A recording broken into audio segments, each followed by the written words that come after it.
दोस्तों आज मैं डिस्कस करने वाला हूँ कि आपको फर्स्ट ईयर कौन सी बुक पढ़नी चाहिए, कौन सी बुक आपके लिए बेस्ट रहेंगी। तो उसको स्टार्ट करने से पहले कि मैं आपको बुक का नाम बताऊँ, आपको पहले बता देता हूँ कि जो अच्छी बुक है, कि जो आपको पढ़नी चाहिए, कैसे आपको चूज़ करते हैं, उसका तरीके क्या है, पैटर्न क्या है। तो नंबर वन जो चीज़ आती है दोस्त, कि आपको ज़्यादातर लोग होते हैं ना, वो आपका ये नहीं देखते बुक कि ये बुक पढ़ने में अच्छी है, ये बुक पढ़ने में अंडरस्टैंडेबल है, इजी है, या वो मतलब ये देखते हैं कि बुक स्टैंडर्ड है या नहीं है, बाकी लोग इसको फॉलो कर रहे नहीं कर रहे।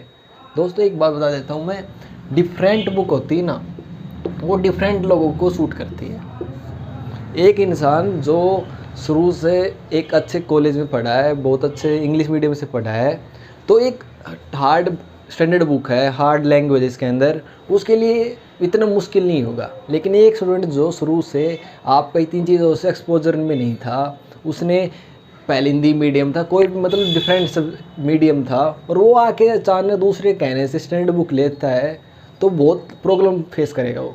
उसको न तो बुक समझ में आएगी, न वो उस सब्जेक्ट को अच्छी तरह समझ पाएगा। क्योंकि सब्जेक्ट है ना, जितनी इजी लैंग्वेज में आप उसको समझा पाओगे ना, वो उतना आपका समझोगे आप उसको, ठीक है। तो उसके लिए आपको एक चीज़ याद रखना है, नेचर, कि आपका नेचर क्या है। कि आप दूसरे लोगों को मत पूछिए कि आपको ये बुक लेनी चाहिए फर्स्ट ईयर के अंदर, फिजियोलॉजी के अंदर गैनोंग अच्छी है, गाइटन अच्छी है, महापात्रा अच्छी है, या एक जो आपका देवाशीष आती है तो आपको एग्ज़ाम के लिए, वो अच्छी है। डिफरेंट बुक डिफरेंट लोगों के लिए अच्छी है। कुछ लोग पढ़ते ही नहीं हैं, उनके लिए आप क्या करोगे स्टैंडर्ड बुक लेके। जिसको पढ़ना है ना, तो आपको सबसे अच्छा होता है, सबसे पहले नेचर देखा, उसके बाद एक बार ट्राई करो खुद। सेकेंड होता है ट्राई। ट्राई क्या होता है कि आप या तो लाइब्रेरी है आपके कॉलेज के अंदर, उसमें जाके कुछ बुक वहाँ से देखो, पढ़ के देखो कि बुक कैसी लग रही है, मुझे कैसे पर्सनली फील आ रहा है इस बुक के अंदर, मज़ा आ रहा है, या बस लैंग्वेज कैसी है मेरे अकॉर्डिंग। और आपका जो अपने दोस्तों से हैं, जो बाकी उनके पास बुक हैं, वो आप ले सकते हो, उनसे लेकर आप चेक कर सकते हो। तो ये तरीका होता है ट्राई।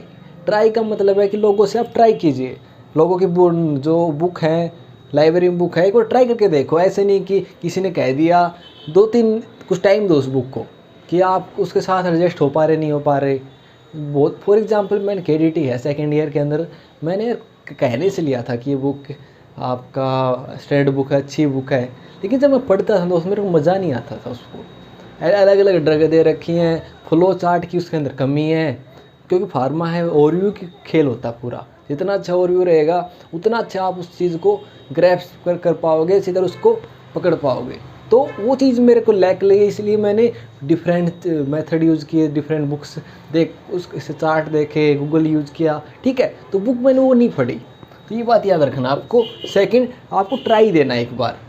ट्राई देने के बाद जो भी आपको बुक स्टेबल लगे, जो भी बुक आपको मैं बताऊंगा आपको कि कौन सी बुक एज ए नॉर्मल जो रेंज है, सभी का नाम बताऊंगा, और उसके अंदर मैं नीचे लिंक भी डाल दूंगा, ठीक है। आप चेक भी कर सकते हो कि कैसा उसका प्राइस है, कैसा वो, ठीक है, कितनी वॉल्यूम है, सब कुछ आपको नीचे लिंक में डाल के मिल जाएगा चेक करने के लिए। तो नंबर सेकंड हो ट्राई। उसके बाद तीसरा, आपने कोई बुक आपको अच्छी लगी, सिंपल लगी, वो बुक आपको ले लेना है, ज़्यादा दिमाग नहीं लगाना है। क्योंकि बुक एक बार स्टार्ट, कोई बुक पढ़ो ना, यदि आप बहुत जो मार्केट के अंदर वो नहीं है, उसको भी अच्छी तरह पढ़ लोगे ना, तो भी बहुत आगे से, बहुत सारे लोगों से आगे हो जाओ। क्योंकि जो स्टैंडर्ड बुक लेते हैं, अच्छी बुक लेते हैं, उनको पढ़ता कौन है भाई? लेस देन 10% लोग पढ़ते हैं उन बुकों को। पूरी पूरी सभी ने अपने रूम के अंदर लाइब्रेरी बना रखी है। किसी भी कॉलेज के अंदर जाके देखो, लगभग स्टूडेंट है बुक नई की नहीं मिलती हैं, खरीदने के लिए, सेटिस्फेक्शन के लिए, कि भाई चल मेरे पास बुक हैं, इसके लिए लोग बुक खरीदते हैं। पढ़ने के लिए यहाँ कोई बुक नहीं खरीदता है, ठीक है। ये बात लेस देन 10% सीरियसली होते हैं जो बुक को खरीदते हैं, पूरा अच्छी तरह पढ़ते हैं। बाकी लोग, और दोस्तों मैं भी 90% में ही हूँ, 10% के अंदर नहीं हूँ। मेरी बुक भी बहुत सारी है, सेम ऐसी कैसी रखी हुई है जैसे मैंने खरीदी थी, ठीक है। तो आपको ये ध्यान रखना है। तो बुक खरीदने का मैटर ज़्यादा दिमाग में नहीं लगाना है। ऐसी बुक लो जो कंप्लीट हो पाए, जो ऐसी बुक लो जो कंप्लीट हो पाए। अब कंप्लीट नहीं हो रही बुक, आपने बुक ले ली, तो क्या फ़ायदा उसका दोस्त? कंप्लीट नहीं होगी कितनी भी अच्छी बुक ले लो, उसका मतलब क्या रहा। आप मोटी मोटी बुक, हैरिसन बुक है फॉर एग्जांपल, मेडिसिन के अंदर, या रॉबिन्स है, रॉबिन्स बहुत अच्छी बुक है, ठीक है, हैरिसन का एग्जांपल लेते हैं। तो आपका बहुत बड़ी बुक है, कितनी वॉल्यूम है, आप उसको फाइनल ईयर 1 साल के अंदर, क्या 2-3 कई सालों के अंदर उसको कंप्लीट नहीं कर सकते। वो एक सुपर स्पेशलिटी इंसान के लिए है। हाँ, कुछ टॉपिक आप देख सकते हो जो आपकी इंपॉर्टेंट है एग्ज़ाम के लिए, आप समझ में नहीं आ रहे हैं, वो सिंपल वे में आपको मिल जाएंगे। लेकिन या आप इसको एज ए नॉर्मल रीडिंग के लिए पढ़ते हो, नॉर्मल टॉपिक के लिए पढ़ते हो, तो दोस्त कुछ भी नहीं कर पाओगे आप। तो ठीक है, बुक अच्छी है, लेकिन पोस्ट ग्रेजुएट के लिए कर सकते हो, उसके बाद कर सकते हो, सुपर स्पेशलिटी कर रहे हो उसके बाद कर सकते हो। लेकिन अंडर ग्रेजुएट के लिए लोग कहते हैं कि स्टैंडर्ड बुक पढ़ो, तुम्हें तुम्हारा लेवल होगा। दोस्तों कोई मतलब इन बातों का, पढ़ोगे तब ना। पढ़ नहीं पाता इंसान इन चीज़ों को। मैंने देखे हैं कौन लोग पढ़ते हैं हैरिसन, कोई नहीं पढ़ता है। पढ़ते हैं वो ऐसे छाव के लिए पढ़ते हैं कि हाँ मैं हमारा हैरिसन है। उन्हें 1-2 पेज खोल लिया, 2 पेज खोल लिया, उसके बाद उनको और कोई पूछेगा ना कि उसमें और क्या है, नाम भी नहीं बता पाएंगे। ठीक है, ये भी चीज़ ध्यान रखनी है। तो ये मेन पैटर्न है। नंबर 1 कि आपको नेचर पता होना चाहिए। फिर सेकंड आपको ट्राई करके देखना है। तीसरा आपको वो बुक कंप्लीट होनी चाहिए। छोटी बुक लो लेकिन कंप्लीट करना है, और उसको बार बार भी करना आना। एक बार पढ़ने से कुछ नहीं होता है दोस्त, तो मतलब 2 बार भी कंप्लीट कर सको रिवीजन के टाइम पे। तो ऐसी बुक लो, कंसाइज बुक लो जो कंप्लीट कर सको। और ट्राई हो गया, कंप्लीट हो गया, नेचर हो गया। ठीक है, इन चीज़ों को आपको कोई भी सब्जेक्ट के लिए बुक खरीदनी है, उसके लिए आप ये बुक ध्यान रखनी है। ठीक है, तो उसके बाद हम ईयर वाइज बात करते हैं दोस्त। तो अब हम बात करते हैं दोस्तों आपका लास्ट ईयर, जो आपका है 3rd प्रोफेशनल पार्ट 2, जिसको हम फाइनल ईयर भी बोलते हैं। फाइनल ईयर, ठीक है, फाइनल ईयर की हम बात करते हैं। फाइनल ईयर के अंदर सब्जेक्ट मेन होते हैं 4। ठीक है, बाकियों के मैं आपको लास्ट में थोड़ा बता दूंगा कौन से, मेडिसिन, सर्जरी, ओबीजी और आपका पेडो। तो इसमें बात करते हैं हम मेडिसिन की। लेकिन मैं आपको बताऊँ दोस्तों, मैंने फाइनल ईयर के अंदर बुक बहुत कम यूज़ किया है। मैंने ज़्यादातर यूज़ किया है मेरे जो कोचिंग नोट्स थे, कोचिंग नोट्स के जो PDF मिल जाएंगे। आप यदि आपने कोचिंग ज्वाइन नहीं किया ना, ये कोई नहीं, आपके पास नोट्स नहीं है, तो ये नहीं कह सकते कि मैंने कोचिंग ज्वाइन नहीं किया या मेरे पास कोई नोट्स नहीं है। सारे नोट्स आज एक टाइम कोचिंग पे सभी के जो PDF है हर जगह अवेलेबल है फ्री में, तो आप उनको डाउनलोड कर सकते हो, आराम से पढ़ो। मुझे ज़्यादा नहीं लगता कि ज़्यादा अलग से कुछ एक्सप्लेनेशन होती है वीडियो के अंदर, लेकिन ज़्यादा फ़र्क नहीं होता है। ये आपका प्लस पॉइंट है, इसका आप यूज़ कर सकते हो आराम से। तो आपको मेडिसिन के अंदर तो मेन बुक आती है, सभी लोग कहेंगे जो कभी नहीं पढ़ते, लेकिन सबको रिकमेंड करेंगे हैरिसन पढ़ो।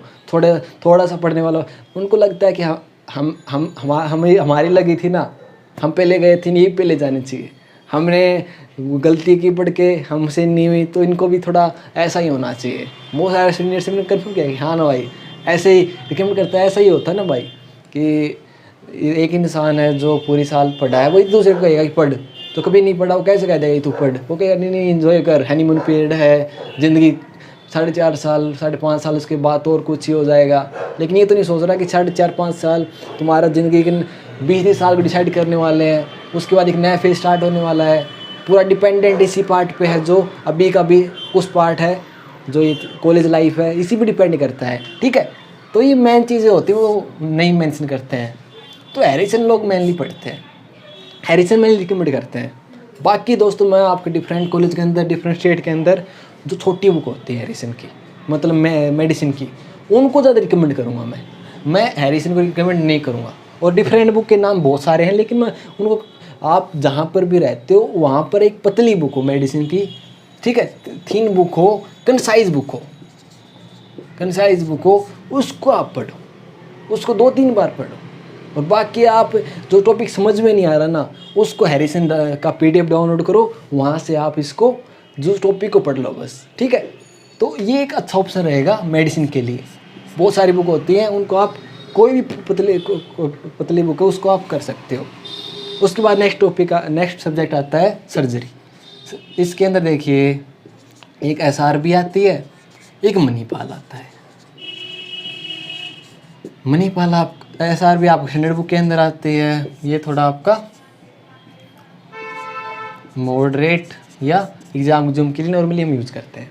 SRB मैंने देखा, इन दोनों बुक को देखा है, ज़्यादा डिफरेंस नहीं लगा मेरे को, लेकिन SRB के अंदर वही बात आती है, थोड़ा ज़्यादा लिख रखा है, थोड़े ज़्यादा आपको ऐसे वर्ड मिलेंगे जो आपको समझने में डिफ़िकल्टी हो सकती है SRB के अंदर। लेकिन मणिपाल के अंदर सब कुछ सिंपल है, सिंपल एंड ईजी वे, ठीक है। तो वही चीज़ आ जाती है। सबसे पहले वाली बात, एक बार आप अपना नेचर देखो, एक बार आप अपने ट्राई करके देखो, और आप कंप्लीट कर पाओगे नहीं कर पाओगे, साइज देखो, ठीक है। इन तीनों में से जो आपको 2 पॉइंट ज़्यादा, आपको 3 में से 2 पॉइंट आप कौन सी बुक पूरे कर रही है ना, उसी को ले लो, ठीक है।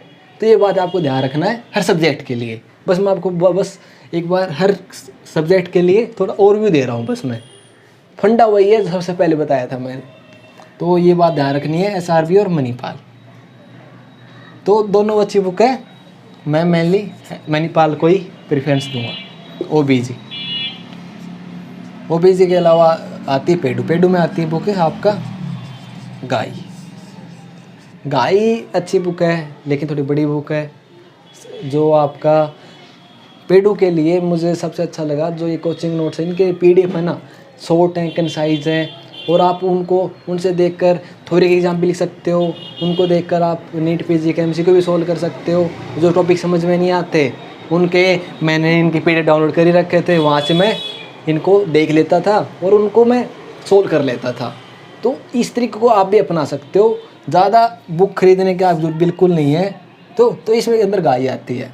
तो जो आपका OBG होती है, OBG के अंदर दोस्तों मैंने जो आपका नॉर्मली थ्योरी के लिए कोई बुक यूज़ नहीं किया था।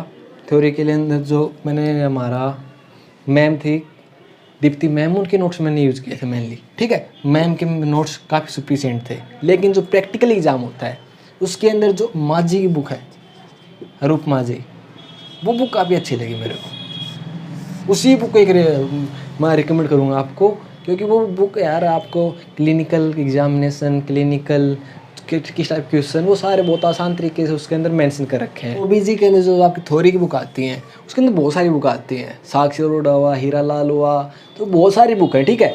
तो आप उनमें से उनकी लिंक मैं डिस्क्रिप्शन में डाल दूंगा, लाइब्रेरी से जाके एक बार उनको चेक कर लो यदि आपको बुक खरीदनी है OBG के अंदर। तो मुझे इनके अंदर ज़्यादा डिफरेंस नहीं लगा, सभी लगभग ठीक ठाक बुक है, अच्छी बुक है। जो रिक्वायरमेंट होनी चाहिए एक अच्छी बुक के लिए, लगभग इन सभी के अंदर है, मैंने चेक किया है। तो आप एक बार जो अपने 3-4 बुक है, इनके जो मैं डिस्क्रिप्शन के अंदर इनका नाम डालूंगा, लिंक डाल दूंगा, उनको चेक कर सकते हो आप।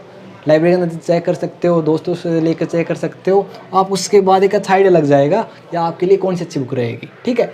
तो ये बुक है मैंने आपको फाइनल ईयर के लिए। और जो बाकी सब्जेक्ट रह गए, रेडियो हुआ, ऑर्थो हुआ, आपका एनेस्थीसिया, इनके लिए बुक की ज़रूरत नहीं है। आप बाकी इन सब्जेक्ट से कवर हो, और बाकी कोचिंग नोट्स जो कोचिंग है उनके आप जो PDF है उनसे आप इनकी हेल्प ले सकते हो। तो सभी जो बुक्स हैं जो मैंने आपको बताई हैं, तो इनके सभी के लिंक्स मैं आपको डिस्क्रिप्शन में डाल दूँगा, नाम डाल दूँगा। इनको आप चेक कर सकते हो, आप इनको देख सकते हो कितनी वॉल्यूम है, कितना प्राइस है, वरना आप लाइब्रेरी से जाके चेक कर सकते हो, अपने दोस्तों लेके चेक कर सकते हो, और अपने नेचर के अकॉर्डिंग डिसाइड करो, ठीक है। ये सिंपल सा फंडा है। इन बुक का मैंने एक अच्छा ओवरव्यू दे दिया आपको। होप कि आपको एक अच्छा आइडिया लग गया होगा।